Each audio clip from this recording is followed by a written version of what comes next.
Have you ever noticed that the harder you try to manifest something, the further away it feels?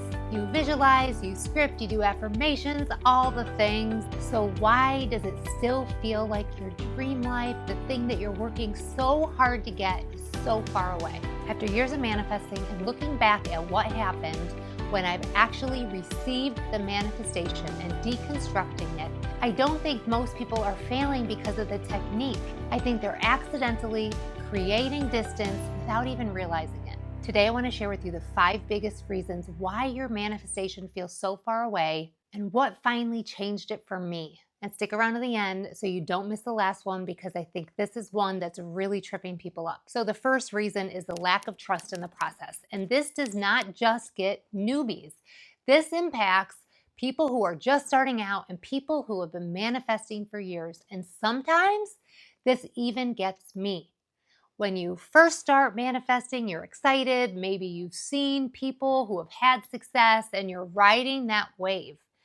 At some point, when you're working on something and you're spending time doing it and you're doing all the things, you start to question, is this actually going to work? Did I make this all up? Is manifestation really a thing?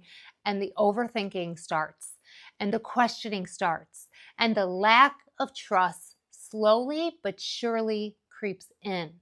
And this is a problem, because if you don't trust that it works, then all the things you're doing for that manifestation to become normal, a normal thing that you know that you can accept in your life. And for me, that comes in the form of proof.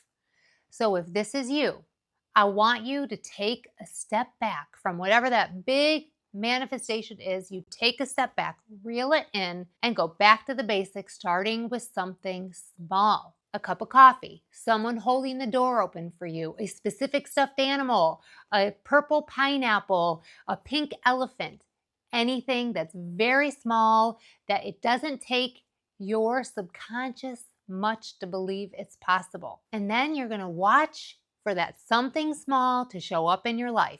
And from there, you want to create a journal where you document every single manifestation. Yes, even that cup of coffee, even that pink elephant, the smallest things, because when you get to this place again, and you will, because like I said, I still get to this place, you can go look at that journal and say, I manifested this on this date. This is how it showed up. And it was awesome.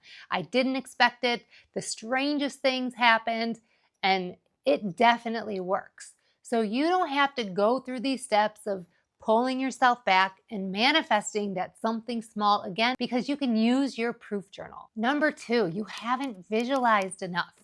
When you first start visualizing, you are excited. You can't wait for your manifestation to come. You have high levels of importance, and that is normal. But as you stick with your process, you stick with the tools, the techniques, you do it, you live by it, it becomes part of your routine, your habits. The things that you are visualizing become normal. Your subconscious mind starts to shift in the direction of understanding, of knowing that yes, you can have whatever that is.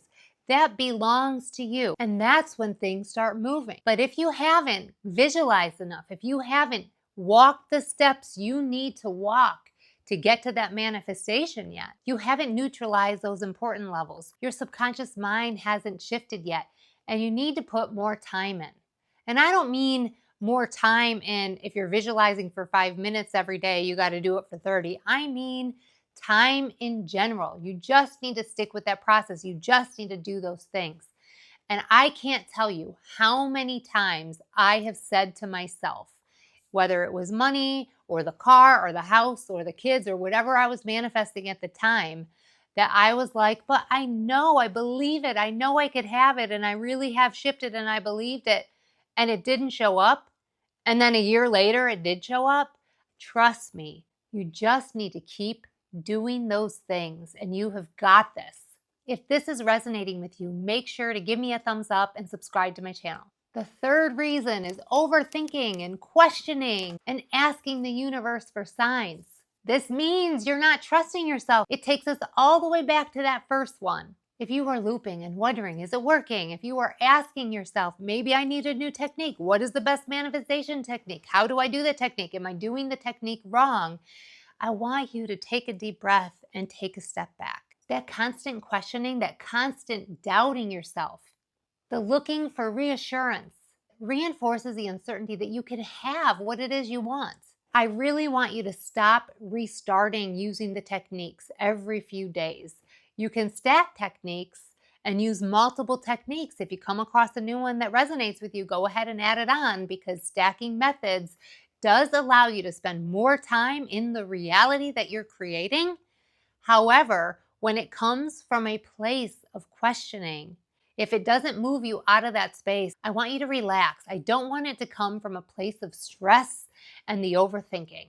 That's the difference. And when you're asking the universe for signs, there comes a time that it's okay, because it's super fun to ask the universe for a sign. It's always fun to play with the universe, and that's when this becomes a game and it's fun. But when it comes from the place of not trusting yourself, or trusting that it works, or trusting that your manifestation is going to come, that's when it becomes a detriment. Because when you're asking for the sign and the sign doesn't show up, and then, oh, it's not working and I have anxiety, and this whole process doesn't become fun, then that in and of itself should be a sign to you that you need to take a step back and get in the right place to be able to manifest. Because if manifestation is stressful, then it's not going to work. And I can tell you, I have been in that place so many times where that important level is high. But my solution to that has always been to stick with that process, to visualize, to keep going. And if you're here, that's okay. You can visualize, but pull yourself back, become present when the overthinking starts, and allow yourself the space to have that high level importance, with the knowing that the more you do it, the more you're consistent, the more it becomes routine, that will then switch over into the power of manifestation once that normalization happens. Number 4, looking at your life as proof your manifestation isn't working. So let's be real. Sometimes when you're manifesting, whatever it is you want, you're looking for signs for positive shifts in your life, right? We do that. We write those down. That's another journal you should be keeping. But what if your life shows something completely different?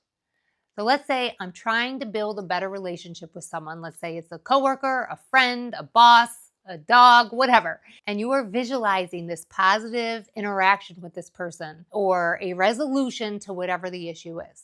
And all of a sudden, they walk in the door, you see them at the grocery store, and they are rude to you. They are mean to you. They do something to you that reinforces the current reality that you're in. And this is normal. Remember, we are human, and we take that as confirmation that it's not working. And that keeps us stuck, because it doesn't allow us to continue to visualize and use the law of assumption to assume things have already changed to move us further in that direction. Instead, it takes us 3 steps back. Now, I don't want you to get stuck here, because if someone comes into your life and is rude to you, the response should not be to spiritually bypass it by saying that that's okay. Nobody should treat you poorly, no matter what. And if something happens in your life, you need to meet it where it is and take appropriate action. That is the number 1 thing you should do. But in your mind, you want to become present, take the action that you need to take, but then that's when it's very powerful to visualize. How would you have preferred that interaction to have taken place? What would that have looked like? What would that person have said?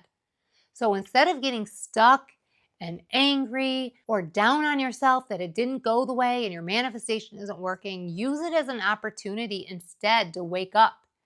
What I mean by that is to become present. Ground yourself in the present reality, whether you need to do this or touch a rock that maybe you carry in your pocket, or feel your feet on the ground, whatever you need to do to bring yourself to that present moment. And then lock in whatever that visualization that you have been using for that manifestation. Lock it in and see it in your mind. This is, in my opinion, the hardest part of manifestation, because When something happens, your gut reaction just takes over and you react. This happens to me all the time with my kids. Like, I want my kids to be well behaved and our dinner times to go well. And I visualize it before. So if my daughter is mean to my son or they start fighting, my instincts kick in. And this is where self-awareness is really important. So don't get down on yourself if you give in and you let that reaction take over, but set the intention that the next time it happens, you are going to be in control. You are going to become present and lock in the vision that you have for your future. And very important, know that the current circumstances, the current life that you are seeing, the set, the props, the people, the actions that are taking place all around you, does not mean that is where you're going to land in the end. Your manifestation is still working. Trust in that. Know that. It does not mean you have failed. All right, the last one, and this is the one I promised you, pay attention to the signs. Now, I don't mean that you are asking the universe to give you a sign to see if you're good enough to have whatever it is you want. That's not what this means. But many times there are little signs that show up in your life that show you your manifestation is on the way. It might be a conversation you overhear with words that pertain to your manifestation. It might be a book that you pick up with a picture of something that is related to your manifestation. It might be somebody you meet that can get you on the way to your manifestation, a contact, an offer, an invitation. Pay attention to those and write it down. Have a notebook for this.